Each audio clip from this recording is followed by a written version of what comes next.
Hello. Welcome back to the podcast, everyone. I am recording this a day later because I'll be so for real. Yesterday, I was not in the vibe at all. And I am not someone who is going to force myself to produce content when it isn't true to create content. Sometimes we actually need to take a beat, go inward, be with ourselves, tend to other things before we tend to our output. This is a really important lesson for all you creatives out there and all you lovers out there, because it's the equivalent of making sure your own oxygen mask is on first. You're of help to no one if you're passed out, not breathing. And so it is vitally important that you do follow the pulse of that and honor your right timing. And this is also where we have to also be for real with ourselves is, are we just putting it off because we're confronted and doing the thing is actually going to create some momentum? Or are we saying no to the thing because energetically it is actually just not the truest use of your energy and you need to tend to something else first before you get to the thing? And for a lot of people, they can use this teaching as an out to not take action. And that is certainly, obviously, not you, because you're here and you're badass. And I know that you are someone who takes action and that you're not sitting on your hands, sitting on the sideline of your own life. But it does need to be said, because even people like me, people like you, we can have these moments where we do get confronted and we can talk ourselves into sitting on the sideline and sitting on our hands. So we just need to have some real talk around it. No shame, just real talk. That this is a thing that happens. You got to watch out for it. And something that really helps to read the room, so to speak, to know which part of you is in the driver's seat, is by doing a little shadow clearing of the pipes. Okay? So when I feel that buildup of energy, it could be for a bazillion different reasons. I could be under-resourced. I could be tired. I could be on my period. I could be dealing with something confronting in a relationship or in the business or in my life in general. I might just be stuck, mulling over a creative project or the next thing that I want to do and create in the next phase of my life. Like, there's a million different reasons why I might hit that spot.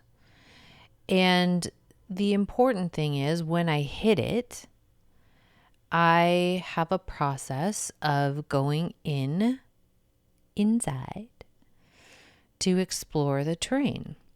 I am not afraid of getting to know myself.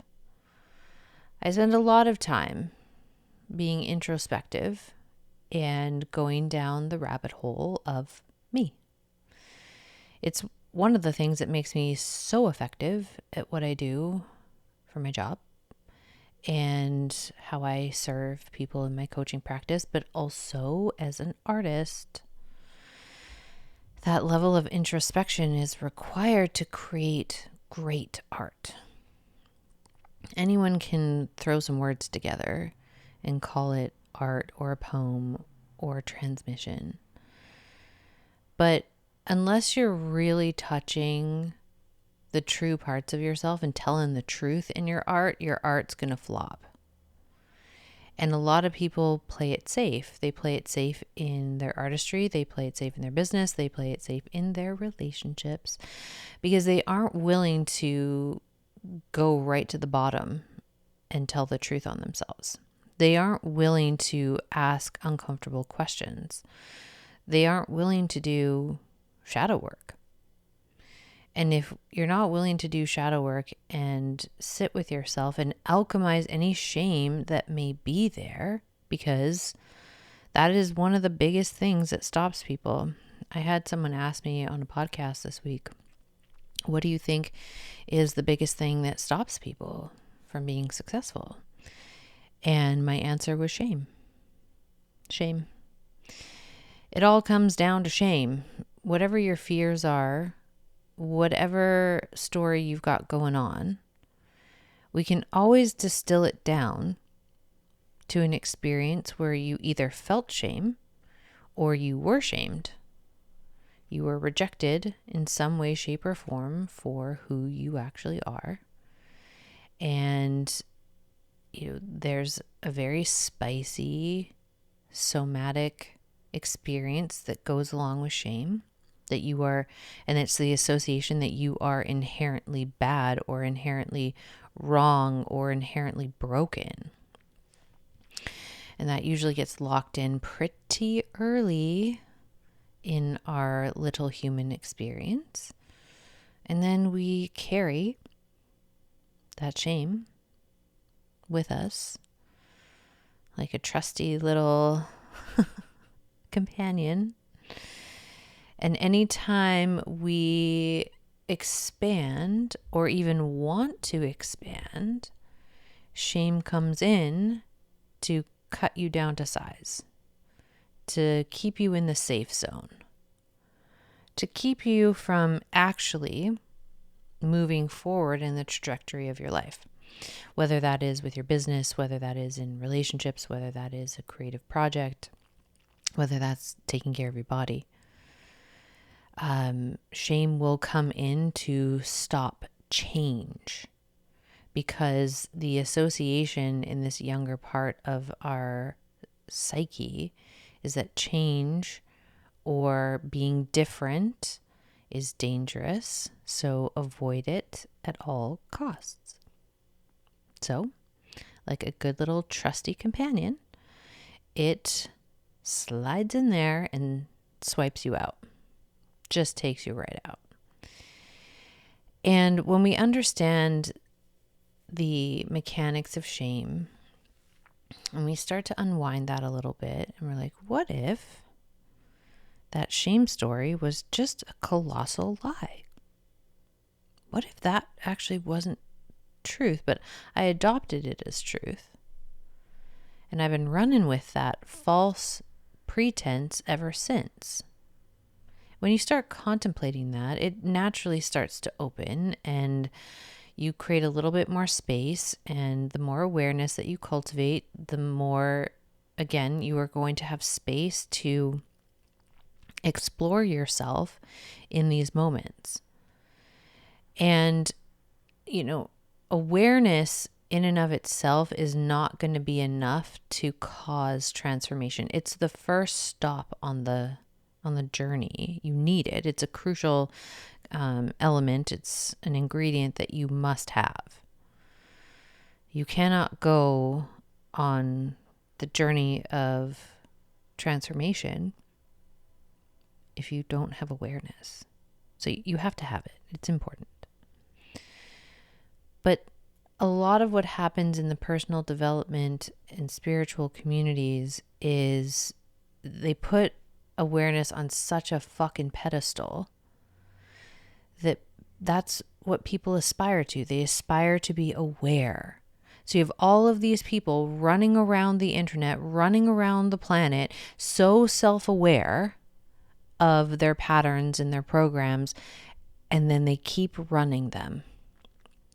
And then when they keep running them, they're like, well, there must be something inherently bad or wrong about me that I keep doing this, even though I'm aware of it. And then shame, whoom, comes in, takes you out. Instead of knowing that there is an incomplete equation that you've been given. Awareness, one ingredient. Action is its cosmic counterpart. So awareness without changed behavior is literally just mentally masturbating all of your trauma, all of your wounding, and beating yourself up about it over and over and over. That doesn't change shit. If it did, if you being harsh to yourself, if you shaming yourself, if you being mean to yourself worked, well, you probably wouldn't be up against that material still. And not to say that this journey, all of this stuff just magically goes away one day, but you start relating to it different. Because these are not, like, if you've had themes of your life that resurface again and again and again, chances are those themes are going to keep showing up in different iterations of your life. There's different layers to it. There's different complexities to it, but you stop being victimized by it. You literally enter into the gate of surrender and approval, very important gates. And when we are surrendered and in approval of what we find in that place of surrender, all of a sudden we relate to the thing different. So I might meet themes of rejection, humiliation, abandonment for the rest of my life. I have come to a place of awareness and acceptance around, okay, these are the main themes that like really fuck me up. And I'm probably going to meet them in different ways, shapes, and forms. But each time I do, I've evolved. I've changed. I have an expanded awareness now, and I have expanded capacity to be able to do something different in the face of that old, like, tender, raw spot. Okay. So in order to be able to take action, whether that action is a conversation that needs to happen, whether it's literally pen to paper and you get shit done on a project you're working on, or physically move your body, or send an email that you need to send, whatever the action is, that you are being called to create, it is very hard to create if you have all of this kind of sludgy material running underneath. And so this is why I love to do the shadow pipe cleaning. You want to clean the shadow pipes. You got to get all that shit out. And I don't mean like so that you never have any shadow material ever again. I mean, in that instance, whatever is there, whatever is up for you, you need to clean and clear those pipes. So I run a writing class once a month, and it pairs with my embodiment class, so my movement class, a few days later. And there is a method to the madness here, because in the writing session, we are first clearing the pipes. Whatever is there that is causing interference, that is kind of getting in the way of you either seeing your vision clearly, or knowing what your next steps are, or being able to take those next steps, or even being able to conjure up your desire. Whatever is in the way of that field, we clear it first. Pen to paper, get it out, be as gnarly as you need to be. And in that process of clearing this shadow material, we open this field of possibility, this field of creation. And oftentimes, most people will spend the majority of the class shadow dumping, getting all of it out, and we do it every month. So there's not a ton of buildup, but like there still be there still can be buildup. Like, let's be so for real. I wrote like 4 pages today. And when we clear that material, all of a sudden our channel opens, and they might have maybe 2 to 5 minutes of conjuring up what it is that they want to create for the month ahead. But they only need that 5 minutes to conjure it up because the transmission is so clear. It's not getting sideswiped by old wounding or by this backlog of energy. And so if we want to create the things that are really true for us to create, we have to make sure we're creating from a clear channel. Most people are not creating from a clear channel, which is why the things that they create fall flat, or they don't take off, or they don't have the internal infrastructure to be able to hold the thing that they want to create. So then they sabotage it, or they, go into hiding or collapse energetically in some way. That's what happens when the ecosystem, the terrain, is not able to hold the magnitude of the thing that you want to create. And so we also get into this space of, if we haven't cleared that shadow material, sometimes our desires are actually a byproduct of our ego or our wounds or projections from other people. They're not even our true desire. Your true desire lives in a much deeper, much more intimate place. And you have to crack your heart open and be landed in your genitals to be able to access it. It is not a mental thing. It is deep in the body, deep in your heart, deep in your soul.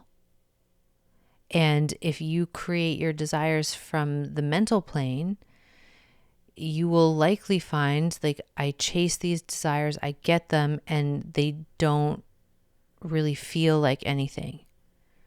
I don't feel like how I thought I was going to feel. Well, most likely you created a compensatory desire into form. It wasn't the true thing to begin with, but it's a very essential part of the process too. So that there's no lost move here. It's just, if you can, I would love for you to be on the trajectory where you're actually creating your true desire into form a lot faster than, let's say, the masses, who probably never will. And so by having this access point to clear the shadow material and get out all of that energetic interference, you actually open more channels in yourself to be able to access, well, what is actually really true for me? Why do I want that? What do I think it's going to provide me with? And if I think it's going to provide me with this certain feeling, how do I get to cultivate that feeling right now? And in the cultivation of that feeling, you'll see if that desire is still true. And if it isn't, then it'll drop you into a deeper level of attunement in your body. And you're like, okay, well, now what's the true thing? Now what's the true desire? And it'll keep taking you down, down, down, down, down until you get to the heart of your truest desire, which is often very different than the desires that society kind of projects onto you, or that your parents projected onto you, or maybe even your social circle projects onto you, or that your wounds would choose. Because the desires that your wounds choose are really just booby traps to set you up to keep replaying the same energetics that wounded you in the first place. And I mean, you can play that game with your creative energy if you would like, or you can do something different. And you can drop down into the seat of true desire and follow those threads and create those things into form and actually build a life that you're really obsessed with. A life that feels really good for you to be in. A life that is truly by your design, not somebody else's design, your design. And in order to continue to build out capacity for that life by your design, you have to be willing to ask the questions that most people won't ask. And you have to be willing to look at the material that most people aren't willing to look at within themselves. You have to be able to admit to yourself, where am I really dropping the ball? What things in my life am I actively avoiding or neglecting? And then once you have that data, you get to work. You start taking action on it. Because again, being aware of that is not enough to change it. Being aware is your first access. It gives you the playbook of what it is that you actually need to clean up. So when you ask yourself these deeper questions and you do it from a place that is from deep wired approval instead of shame, you're able to look at the answers like they're data, like you're a good little scientist. You're like, okay, well, this plus this equals this. Makes sense why I've been getting the results that I'm getting. But if I do this minus this or plus this, I'm going to create a different result. And so when you have the data of the things that aren't working, you have the data of the things that you're avoiding, the things that you're neglecting, then you literally have your game plan of what you need to tend to in order to turn on your power again, to turn on your creative faculties, and you get the energy moving. But without action, nothing is going to happen or change. And that's where most people really get stuck, right? They think, oh, all I have to do is, spend time being aware. And it becomes like this passive chokehold for them, where they get to literally step out of their life. And they're spending so much time in the mind deconstructing, oh, these are my patterns, and like I'm so aware of them, and I know why I do what I do and where it's rooted. Okay, cool. That's all fine and great. But are you spending all that time trying to unwind it as a way to avoid taking new action that would change the trajectory of your life? Because that's the thing that's actually going to move the needle forward, is when you pair this expanded awareness with aligned, congruent action. And sometimes that action is you got to go clean up, especially in relationships. If you have a lot of open loops, you got to actually go back and close those loops. If you've been out of integrity, you have to go and acknowledge that you've been out of integrity to get back into integrity. You can't just bypass it and be like, oh, well, I hope no one noticed and I'll do better next time. No, you won't, because that open loop is still running. See, in order to close the loop and upgrade yourself, you have to do the hard thing that you were avoiding in the first place. So if you were out of integrity, there's probably some avoidance there. And so you have to go back to it and be like, okay, here's the deal. I was totally avoiding this. This is where I've been inauthentic. This is where I've been doing some shady shit. And I want to clean it up. I want to acknowledge what was actually going on behind the scenes that you probably felt, that you probably knew, or that I gaslit you about, or I lied about, or whatever it is. And we all have these spots, and this is not easy stuff to do. Like, this is deep shadow work. To be able to acknowledge your inauthenticity and do that face to face or like in relationship with another human being is confronting as fuck, which is why most people don't do it, because it requires courage. It requires vulnerability.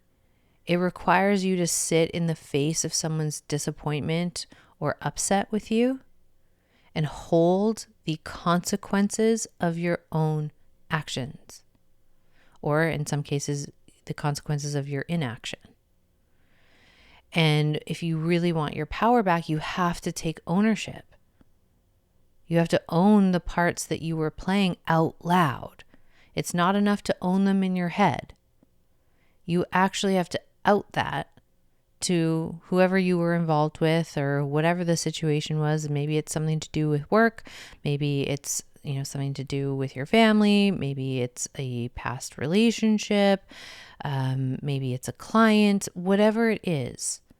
You coming clean is how you actually break out of jail. If you are stuck creatively, you're stuck because there's a truth that you will not acknowledge. There's a truth that you are keeping locked in. If you're stuck in a relationship, the same is true. Like somewhere along the way, you stop telling the truth. So you got to use your awareness and track back to where you stopped telling the truth. And then you tell the truth about not telling the truth. And you actually say the thing that was true that you refused to say back then. You get it out. You tell the truth. You liberate the energy. You get it back into integrity. You get yourself back into integrity. And once that coherence happens, then you have all of your energetic faculties online. It's like going on a road trip with a full tank of gas and you've just done a full tune-up on your vehicle. You're ready to fucking roll. Versus being on a road trip where the gas tank is empty, you haven't had an oil change in like 3 years, the radiator fluid is nothing, everything is just clunky and the brakes don't work. Like, you're not going to get very far. And you're going to create more problems for yourself by avoiding the things that if I just tend to this, and I let myself look at it and I let myself, go into these questions that are a little bit more confronting, and I conjure up the courage to actually deal with it. Because I think people really set themselves up to fail when they think that if I just am aware of my patterns, that's enough. And then they don't actually ever deal with it. So what is happening on an emotional, energetic, mental, sometimes physical level is that you're sweeping all of that shit under the rug and then wondering why you keep tripping. Because you have all of this interference, all of this energetic garbage in the way. And if you want to be in a relationship where you create possibilities into form with each other, you can't bring all of that shit with you and expect it to just magically go away. Like, that material is going to introduce you before you even introduce you. And so if you clean the vessel, you clear the energetic space and you clean up the things in your life where you probably have some shame around. And this is such a power move, because once you take your power back around things that you're afraid that people are going to find out about you, when you own that unapologetically, it doesn't have any power over you anymore, and people can't use it against you. Because, if someone were to come to me and be like, Kelsey, you're a bitch. And if I was not in right relationship with the bitchy part of myself, I would then go into protection and trying to prove them wrong, which I'm burning off my creative energy in the fighting and the resisting of that, idea. And ultimately I end up becoming that which I fight, because that's how things go. In this realm, at least. Whatever you fight, you strengthen, and you ultimately become if you fight it long enough. But when you find it in yourself and you're like, I'm going to locate where that's actually true, and you own it, So if someone was like, Kelsey, you're a bitch, I'd be like, yep, definitely true. It's not the truth of the whole scope of who I am, but there is a bitchy part. There's definitely been seasons where she's been out in the open and running the show. There are definitely moments where she pops in and has her way with reality. So if that is true and I go inward and I locate that spot, if I find it, then I don't have to fight it. I'll be like, yep, there it is. And I can see some truth in that. And also in this moment, that's actually not what's true, but I can see that there's truth in you being able to pick that up in my field. So all of a sudden it creates a little more opening, and a little bit more space for repair and relationality. And then if it was a situation where I was flat out being a bitch and someone was like, you're being a bitch, I'd be like, yep, nailed it. Got me. Truth. And the thing is, when you find it in yourself and you come at it from a place of ownership and approval, it literally like dies. Like they're looking for a fight. They're looking for you to fight it. And when you don't, you're like, yeah, definitely true. Definitely was being a bitch. Or I definitely was being avoidant. Or I definitely was being anxious. Or I definitely was being jealous or envious or whatever it is. And you're like, yeah, nailed it. All of a sudden, their guard goes down and they're like, oh, you're not going to fight me on that? Nope. Going to let you have it. Huh. Okay. Well, what do you want for dinner? We create so much additional stress and drama by refusing to acknowledge truth. And the people who are closest to us, they can see things that we can't see. And there's also projection that happens. So it gets complicated, right? And you can make it a lot less complicated if you are willing to find the spot where that is true when someone's giving you that feedback. And also be able to conjure up the power to stand up for yourself if someone comes with a claim that's totally unfounded. And then you can really like stand your ground and be like, absolutely not. That is not what's happening here. That is not what happened. No. Different than going into a defensive stance of like trying to convince them of your goodness, convince them of, your innate good heart. Like I just had some ding dong in my fucking comments last week. And this guy was not, seeking to understand. He was not, holding positive intent. Like he came in hot and he got that energy reflected right back to him.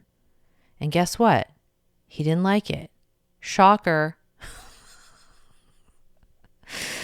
But if someone comes to my comment section, to my little corner of the internet, and they have some feedback or they have something that they disagree with me on, if they come with respect, guess what?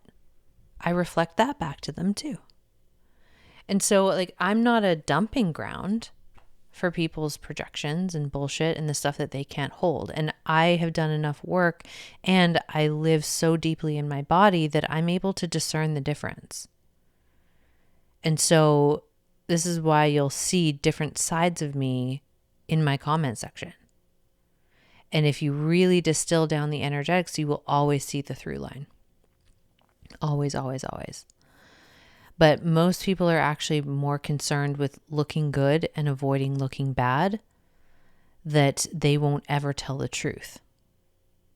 That they will keep living a fucking lie to uphold this fake ass image and then wonder why they're miserable. Well, that's why. And so when we're on this different trajectory of actually, I want to feel good. I want a life that feels good. I want to be in a body that feels good. I want to have a relationship that feels good. And, I want to create things that feel good. Well, then you actually have to intentionally go into the spots that don't feel good. And you have to build a relationship and intimacy in those spaces. You have to commune with them. You have to get to know them. You have to be willing to ask yourself the really hard fucking questions. You have to be willing to look at, what am I avoiding looking at? And then you look at it and you handle it. And listen, this is not about perfection. Your girl, she's an avoider. I love avoiding shit. And it gets to a point where I'm like, okay, I can't avoid it anymore. And I have been avoiding it. So now it's time to handle it. And then I go handle it. And I accept the consequences. If I've left, a situation for a long, long time, then I accept there are consequences to that behavior. And I own them. Because I was the one who delayed handling it for so long. And then sometimes it's, a shorter thing of, okay, this thing happened and I avoided it for 2 days and now I'm going to come back and handle it. And all of it, when I get to handling these aspects of my life, all of a sudden my creativity returns, my power returns, the flow in relationship returns. So I always use my life as kind of a barometer of where I'm actually at on the map. And if things are feeling crunchy, if things aren't flowing, if I'm stuck or if I'm fogged out, I'm like, ooh, time for some shadow pipe cleaning. Gotta go in there because there's a truth that I'm avoiding looking at. But if I look at it, if I get to know it, if I understand what that's about and what it's asking of me, and then I go and fucking do the thing, all of a sudden it opens the flow again. And so this, again, it's not about perfection and always getting it right. You got to kill that part off. You got to kill that identity off because it's really fucking you. It is really getting in the way of the things that you truly want to create. Because if you're wearing an identity, if you're wearing a mask that isn't true, again, the things that you create are an extension of the identity that you're running. And so if the identity that you're running is actually based on image and protecting a certain image about yourself, that identity actually isn't the true you. And so whatever you create from this place of falsehood, well, it's just not going to land, or it's not going to feel great, or there's going to be this boomerang of impact and ramifications that you have to deal with. And if that is what happens, then that is the sequence to actually wake you up to seeing oh shit, I've actually been running an inauthentic identity. I've been running an identity that's based on an image of wanting to look good and avoid looking bad. And that is literally chokeholding my dreams. It's chokeholding my dream relationship. It's chokeholding my creativity. It's chokeholding me feeling fulfilled and nourished by my life. And once you realize the cost of that, playing out that image, playing out that identity, it's usually enough to snap us back into reality and be like, well, if I look at the data and every time I run that, I, obviously spend time and energy and probably finances, and it doesn't get me where I want to go. So I can keep doing that and then keep getting victimized by it not working out. Or I can look at the root and be like, well, what if I was just authentic? What if I just started leading with my true identity, who I actually am, which is this beautiful, messy, fallible, creative, feral human being. who has dynamic range, who is full of contradictions and changes her mind and moves in the direction that my soul is calling me to move. And it might make no sense to people on the outside. Who the fuck cares? But like, what if I led with that identity? What if I led with that frequency? And if I was in that identity, how would I be moving differently? What actions would I be taking differently? Because your true self is the version of you that will go clean up in authenticity.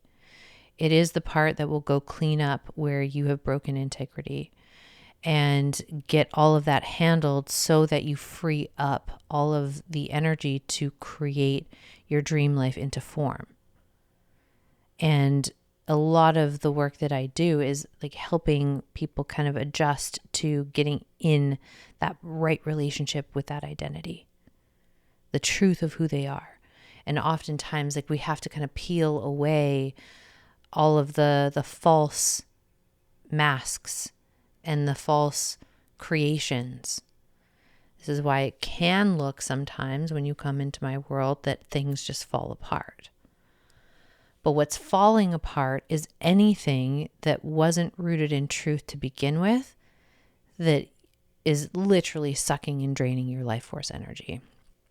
And I've really resisted this part of myself. And, in the last few years, I've really started to just own the fact that this is part of my medicine. You come into my life, you come into my field when you are ready to look at the things that you've been avoiding. When you want to start receiving answers to the questions that you've been afraid to ask, the truth that you have been withholding or dancing around, and you are finally at a place where you want it to drop in. That's why a soul will be attracted into my vortex. And then the human sometimes gets a little fucked up by that, a little victimized by it, like, oh my God, my relationship ended, or like I got like fired from my job that I fucking hate, or like I have to move out of my mold infested house. Like those on a human level, we can understand like it's challenging, but those are things that aren't true that are falling away. And anything that is true gets to stay. And we build on that so that you have a life that when you're living it, you're not having to protect this image and you're not terrified of constantly being found out as a fucking fraud. So many people live like that because they're living in this identity that's based on this image of looking good and avoiding looking bad. So then the underbelly of that is, I don't ever want to be found out that I'm a fraud. Because I know I'm a fraud doing this because it's not actually the true thing. And because it's not the true thing, then I'm constantly on guard. I need to protect myself from anyone or anything that could get in there, which, by the way, means you will protect yourself and push away love. Because love is that energetic force that sees everything. You literally have to bury yourself to it. And if you aren't willing to bury yourself to it, you will never actually experience it. At least not to the full extent and magnitude that you could. And that can be a really confronting thing for people. Like, well, you want this thing, but what are you willing to pay in terms of the sacrifice in order to get it? And the sacrifice is the false image. It's the false self. It's being willing to give that up in order to have the thing that is true. So, if that's your jam, if that's why you were put on this planet, which it probably is if you made it this far, come get in my world. Head to the show notes and send me your application and let's jam, let's talk. Let's see what place this work could have in your life and how it could serve you best, whether in a one-to-one capacity or in a group setting. Or if you just want to hang out here and take these transmissions and really work them into your life, that's great too. I trust your agency. I trust your process. And if it's true for you to come in, come in. Let's get to work. Let's get creating that infrastructure internally to be able to hold the magnitude of your dreams, the magnitude of the love that you're actually here to experience and create. And whatever that artistic energy is in you, let's unleash that into the world. Whether you have a book, whether you have an album, whether you're a painter, whether you're a chef, whether you are, a creator with numbers and, you want to like build buildings and construction. I don't know, like whatever it is, like there's any act of creation is an act of creation. Anything that you are building into form is a creation. And I'm interested in working with the creatives, the people who are creating a new paradigm through their presence, through their ways of being, through their mastery, through their art or their expression. And if that is you, well, I look forward to meeting you very, very soon. And I will leave all of the details in the show notes. And to get started with your, shadow purging and clearing the shadow pipes, take pen to paper today.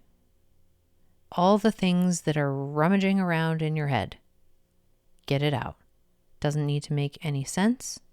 You don't even have to write incomplete sentences or it make any grammatical sense. Don't worry about it.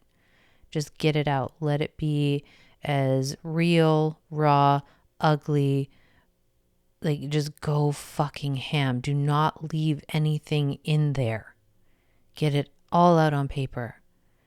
And then once you do, watch what happens in your body, because your body will tell you when you've actually hit like the bottom and it's all cleared out, because your system will open. You're like, oh, there's my heart again. And then you naturally will start gravitating towards different ideas, different possibilities. You're like, is that my true desire showing itself? Maybe. And so I want you to practice this. You may have to practice this practice every day. Some people do. I'm someone who has to do it a lot because I'm a bitch sometimes. I'm a judgy bitch. And I love that about me, but also like if I don't have an access to clear it, it builds up. If I'm not in my own space for a period of time and I can kind of get into these practices, it can build up, and then I gotta clear it. Gotta clear the pipes. And once I do, all of a sudden, the sun comes out and there's my heart. And, oh yeah, this is the thing that I'm committed to. And also here are the things that I have to clean up that I discovered in my inquiry into self. And I'm willing to go and clean them up because I understand the cost of not. And that is a cost that is too high, that I'm just not willing to pay. And so I will go and clean this up one thing at a time so that I am actually available to my dream life, my dream relationships. This is both romantic and platonic, and my art and what I'm here to create. And if you're here, you're probably on that same team. So let's play. And thank you for being here. This is almost an hour you spent with me today. I really appreciate that. I really value your time and your energy. You could be listening to so many different things or people and investing your time in a lot of different ways. And I feel very grateful that you are here spending this time with me. And if you really love the show and you appreciate, what happens in the show, I would love for you to subscribe to leave a review if you're on Apple. You can leave a comment on the episode on Spotify. You can give it a 5-star rating on both platforms. That would really, really help get the show out there. And then if you want to contribute to the show, there's a little donation button in the show notes that you can send a little donation and sponsor, a little bit of the podcast. If you're really wanted to back what's happening here, and I would love and appreciate that too. I love you all. Thank you for being here, and have some fun clearing the shadow pipes. It is Easter weekend after all, so so on brand. Just a little crucifixion before the resurrection, and then we metaphorically just cycle through that throughout the year. It's a really good template if you use it as the metaphorical template that it's supposed to be. Okay. So let yourself die a little bit when you go into the shadow work in order to be recreated and renewed as the next version that is truer and more aligned and more congruent. Okay. I love you, and I'll be back next week. Bye, friends.